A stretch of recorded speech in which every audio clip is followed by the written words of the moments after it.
تڑپتے تھے کہ اللہ مجھے نبی صلی اللہ علیہ وسلم کا دیدار مل جائے. اور آپ صلی اللہ علیہ وسلم صحابہ کے اندر بیٹھ کے فرماتے تھے یمن کی طرف منہ کر کے, تو آپ صلی اللہ علیہ وسلم دعا کرتے تھے بیعت کرنے کے لیے. تو صحابہ کرام کہتے ہیں کہ اللہ کے رسول وہ اتنی محبت کرتے ہیں تو آپ سے ملنے کیوں نہیں آتے؟ تو آپ صلی اللہ علیہ وسلم فرماتے ہیں اپنی والدہ کی وجہ سے نہیں آتے.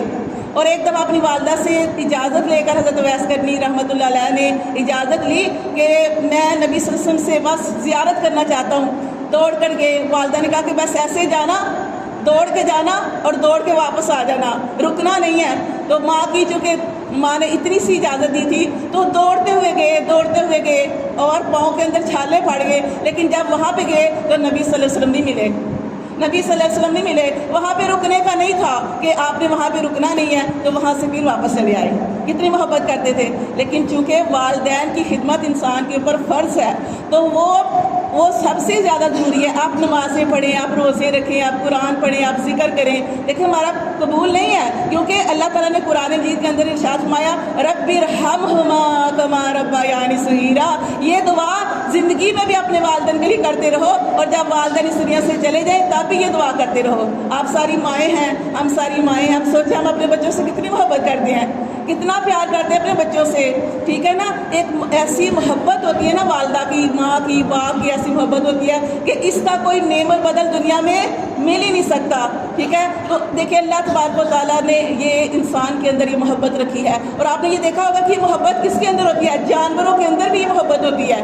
وہ بھی اپنے بچوں سے کتنا پیار کرتے ہیں. تو آپ کا حق یہ ہے کہ اپنے والدین کی خدمت کریں. ٹھیک ہے, کہ وہ ہلاک ہو گیا, وہ شخص برباد ہو گیا کہ جس نے اپنے والدین کو پایا اور ان کی خدمت کر کے جنت نہ کما لی. اور یہ رمضان کا مہینہ اللہ نے ہمیں دیا ہے. اللہ تعالیٰ ہم اللہ تعالیٰ سے دعا کرتے ہیں کہ اللہ تبارک و تعالیٰ ہمیں بار بار آئندہ سال بھی رمضان المبارک ہے جو ہے وہ عطا فرمائے, صحت و عافیت کے ساتھ, اللہ تعالیٰ تندرستی کے ساتھ, خالی عمر لمبی نہیں, اللہ ہمیں خیر و عافیت کے ساتھ, صحت و سلامتی کے ساتھ یہ مہینہ بار بار ہر سال جو ہے اللہ تبارک و تعالیٰ عطا فرمائے.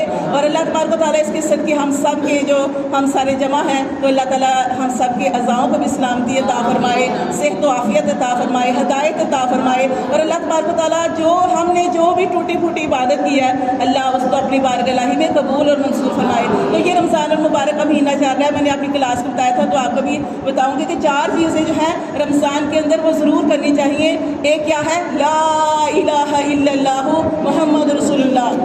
آپ ایک تسبیح بے شک پڑھ لیں کلمے کی. کلمہ کیا ہماری پہچان ہے. جب ہم کلمہ پڑھتے ہیں تو سب کو پتہ چل جاتا ہے, ساری دنیا جانتی ہے کہ یہ مسلمان ہے. کلمہ پڑھنے سے انسان مسلمان ہو جاتا ہے اور یہ ہماری پہچان ہے. تو کلمہ کیا ہے, لا الہ الا اللہ محمد رسول اللہ. تو یہ دیکھیں کلمے کا مطلب ہے کہ اللہ کے سوا کوئی ہمارے دکھوں کو ڈالنے والا نہیں, اللہ کے سوا کوئی ہماری مصیبتوں کو ہم سے دور کرنے والا نہیں. ہاں کوئی ایک ذات ہے اور وہ کون سی ہے, اللہ کی. اللہ ہی دور کر سکتا ہے. اور دوسری چیز کیا دیکھیں, موسیٰ علیہ السلام تھے نا اللہ کے نبی, انہوں نے اللہ تعالیٰ سے کہا کہ اللہ کوئی ایسا ورد سکھا دے کہ جس کے ذریعے میں تجھ سے دعا کروں. تو اللہ تعالیٰ نے ارشاد فرمایا اے موسیٰ کلمہ پڑھ. موسیٰ علیہ السلام اللہ کے نبی کہنے لگے اللہ ساری دنیا کلمہ پڑھتی ہے, اللہ کوئی اور ورد کوئی اور ذکر سکھا دے.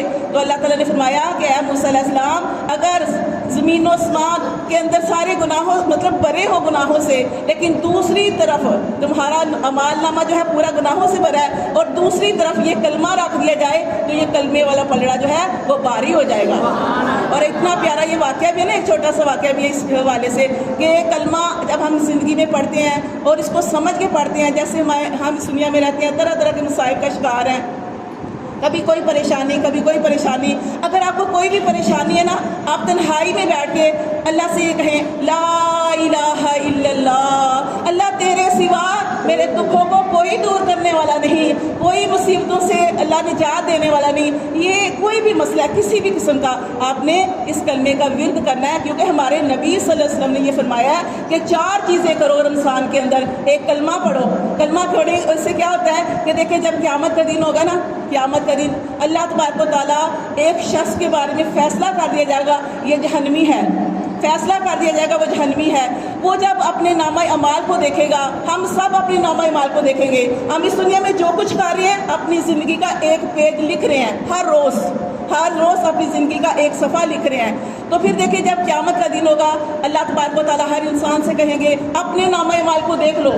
وہ شخص جب اپنے نامہ اعمال کو دیکھے گا اس کے 99 دفتر گناہوں سے بھرے ہوں گے. 99 دفتر اور ہر طرف گناہ ہی گناہ گناہ ہی گناہ. اسے پتہ چل جائے گا اب میرا ٹھکانہ جہنم ہے. لیکن اللہ تبارک و تعالیٰ اس بندے پر مہربان ہوں گے, اتنے مہربان کہ اللہ تبارک و تعالیٰ فرمائیں گے کہ اے میرے بندے کوئی عذر پیش کر, تو نے اتنے گناہ کیوں کیے؟ وہ کہے گا اللہ میرے پاس تو کوئی عذر نہیں, اللہ وقت میں بندہ تھا, گناہ گار تھا, یہ سارے گناہ ہو گئے. پھر اللہ تبارک و تعالیٰ فرمائیں گے نہیں کوئی نیکی یاد کر, کوئی ایسا عمل, کوئی عذر پیش کر. وہ بندہ جو ہے اپنے گناہوں کا اقرار کرے گا, اللہ میرے سارے یہ گناہ جو ہیں جو فرشتوں نے لکھے. اللہ تعالیٰ پوچھیں گے نا کیا میرے فرشتوں نے لکھنے میں کمی کر دی, زیادتی کر دی؟ وہ کہے گا اللہ نہیں, تیرے فرشتوں نے حق لکھا, سچ لکھا, بھی یہ سارے گناہ میں نے کیے. اللہ تعالیٰ اس کے اوپر اتنا مہربان ہوگا کہ اللہ تبارک و تعالیٰ فرمائے گا اے میرے بندے یہ لے ایک پرچی, جا اس کو جا کے تلوا لے. وہ کہے گا اللہ, دل میں سوچے گا 99 دفاتر میرے گناہوں سے بھرے, ایک چھوٹی سی پرچی یہ کیا کام کرے گی؟ اس پرچی کو دیکھے گا, بڑا حیران ہوگا. لیکن کیا ہوگا کہ اللہ کا حکم ہے جا کے تلوا لے. جب وہ جائے گا میزان کے اوپر اس کے مال تولے جائیں گے, ایک طرف اس کے 99 دفاتر سارے کے سارے گناہوں سے بھرے, اور ایک طرف یہ پرچی جس پر کلمہ لکھا تھا. اور اللہ کا نام کہتا ہے, اللہ کے نام سے وزنی کوئی چیز ہو نہیں سکتی. تو وہ کیا ہوگا کہ اللہ کا نام کا جو پرچی ہے وہ کلمہ جو ہے وہ سب کے وزنی ہو جائے گا, اور اس طرح انسان جو ہے وہ اللہ تبارک و تعالیٰ اس کے لیے جنت الفردوس کے فیصلے فرما دیں گے. تو آپ نے کیا کرنا ہے؟ کلمہ پڑھنا ہے, اور دوسری چیز جو ہے استغفار کرنی ہے. جتنی آپ استغفار کر سکتے ہیں کسی بھی صورت میں, آپ اللہ سے اردو میں مانگے, پنجابی میں مانگے, عربی میں مانگے, اور یہ چھوٹی سی جیسے استغفر اللہ ربی من کل ذنبی واتوب الیہ, یہ آپ دعا پڑھیں, یا استغفار پڑھ لیں ربی اغفر وارحم وانت خیر الراحمین.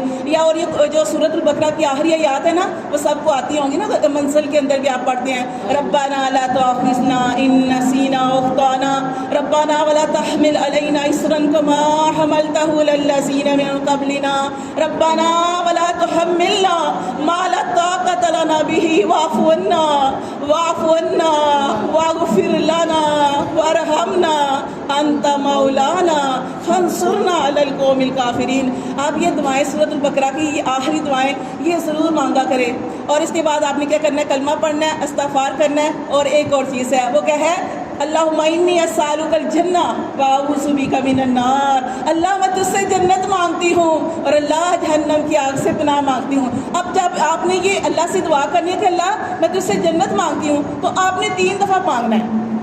آپ نے 3 دفعہ کہنا ہے. عربی نہیں آتی تو اردو میں کہہ لیں, پنجابی میں کہہ لیں, اپنی زبان میں کہہ لیں اللہ میں تجھ سے جنت کا سوال کرتی ہوں. یہ 3 دفعہ کہنا ہے. کیوں؟ اس کے بارے میں آتا ہے کہ جو اللہ سے 3 دفعہ کہتا ہے نا اللہ میں تجھ سے تیری جنت مانگتی ہوں, اللہ میں تجھ سے تیری جنت مانگتی ہوں, اللہ میں تجھ سے تیری جنت کا سوال کرتی ہوں, اللہ فرماتے ہیں اس کو میں نے عطا کر دیا. اس لیے جب اللہ سے مانگ رہے, اور اسی طرح آپ نے جہنم سے پناہ مانگنی ہے, تو یہ 4 کام جو ہے یہ کرنے ہیں. تو اپنے لیے دعا کریں گے تو اللہم اجرنی من النار, اللہم اجرنی من النار. اور آپ سب کے لیے دعا کریں گے تو آپ پڑھیں گے اللہم اجرنا من النار. جیسے کل تھی وہ 23ویں رات, تو یقین کریں میں یہی دعا پڑھ رہی تھی سب کے لیے, کیونکہ اپنی دعاؤں میں وسعت پیدا کریں.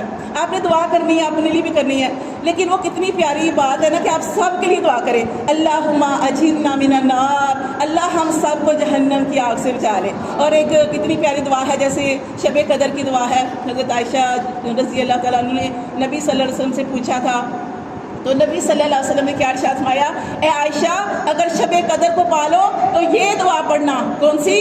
اللہم انک عفون, اللہ تو معاف کرنے والا ہے, تحب العفو, اللہ تو معافی کو پسند کرتا ہے, فاعفو انی, انہوں نے کہا تھا فاعفو انی, اللہ تو مجھے معاف کر دے. لیکن ہم یہ کہیں گے اللہم انک عفون تحب العفو فاعفو عنا, اللہ تو ہم سب کو معاف کر دے.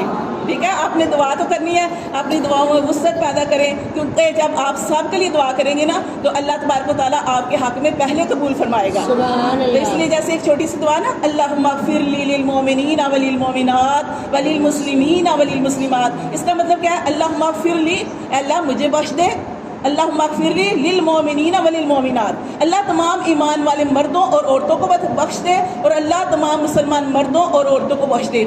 یہ چھوٹی سی دعا ہے، تو یہ جو دعا ہے نا یہ آپ نے پڑھنی ہے نا، تو اس سے کیا ہوگا کہ آپ کو ایک تو آپ اپنے لیے پڑھے، آپ خالی یہ بھی کہہ سکتے ہیں اللہم اغفر لی، اللہ مجھے بخش دے، نہیں، اپنی دعاؤں کے اندر وسعت پیدا کریں، سب کے لیے دعا کریں۔ جب آپ یہ دعا پڑھیں گے نا اللہم اغفر لی للمؤمنین وللمؤمنات وللمسلمین وللمسلمات، اس دنیا کے اندر جتنی بھی انسانیت ہے، جتنے بھی لوگ ہیں جو اس دنیا سے چلے بھی گئے ہیں، جو اس دنیا میں موجود ہیں اور جنہوں نے آنا ہے، آپ سمجھے کہ سب کے لیے دعا کر رہے ہیں، اور ہر بندے کی یہ جو دعا جب آپ سب کے حق میں کر رہے ہیں تو سب کا اجر و ثواب آپ کو بھی ملے گا۔ اس لیے اپنی دعاؤں کے اندر وسعت پیدا کرنی ہے، اور یہ جیسے تیسرا کلمہ اس کی بہت زیادہ فضیلت ہے، جیسے نماز کے اندر بھی پڑھتے ہیں، یہ گھروں میں بھی پڑھا کریں۔ نبی صلی اللہ علیہ وسلم نے ارشاد فرمایا کہ یہ جو کلمہ ہے نا تیسرا کلمہ، جیسے سبحان اللہ والحمد للہ ولا الہ الا اللہ واللہ اکبر، یہ فجر کے بعد مغرب کے بعد یہ ضرور ایک تسبیح سو کی کیا کریں۔ کیوں؟ اس سے کیا ہوگا کہ یہ اس سے اللہ تبارک و تعالیٰ رزق دیتے ہیں مخلوق کو، اور یہ ایسا کلمہ ہے کہ جو پڑھتا ہے اللہ تبارک و تعالیٰ اس کے گناہوں کو ختم فرما دیتے ہیں، اس کے گناہوں کو مٹا دیتے ہیں۔ تو اس لیے سبحان اللہ کی کثرت کرنی ہے، اور اب جیسے کہ آخری ایام چاہ رہے ہیں تو سب سے زیادہ جو چیز ہے نا اللہ سے بس معافی مانگنی ہے کہ اللہ تو معاف کر دے، اللہ تو ہماری مغفرت فرما دے، اللہ ہماری ٹوٹی پھوٹی عبادت کو قبول فرما، اور آئندہ سال بھی ہمیں خیر و عافیت کے ساتھ، صحت و سلامتی کے ساتھ رمضان المبارک نصیب فرما، آمین۔ ماشاء اللہ، جزاک اللہ۔